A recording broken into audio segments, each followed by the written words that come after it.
به جلسه سوم یوگا با من خوش آمدید. توی حالت دانداسانا بشینید. پاهاتون رو اکتیو نگه دارین.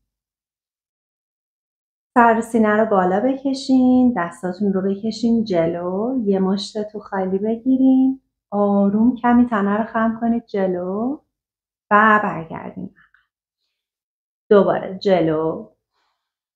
عقب 2 3 4 5. جهت رو میخوایم عوض کنیم. 5 4 3 2. نفس رو آزاد بذارید. 1. رها. دست روی پا. مچ پاها شد. نفس بکشید. حالا انگشتای پاتون رو بکشید به سمت جلو تا جایی که میتونید. به سمت زانو. 1 2 3 4 5 6 کافیه. 7.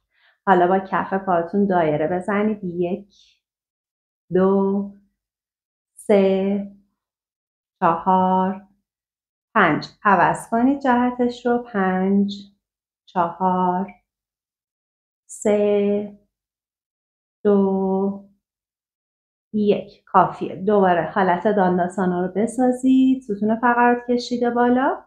کف پای راست رو با کمک دست برسونید به زمین. دستاتون رو قلاب کنید روی ساق پا. سر و سینه رو بالا بکشید. زانو رو به سمت سینه بکشید. پای چپ رو بیارید بالا. نفس بکشید. 1 2 3 4 5. بذاریدش روی زمین. پاها رو عوض کنید. پای چپ توی شکم. دستا قلاب. نگهش دارید. پای راست بالا. 1 2 3 4 5. بذارید روی زمین و رها بذارید. جلسه سوم رو انجام بدید و نظراتتون رو پایین برام بنویسید.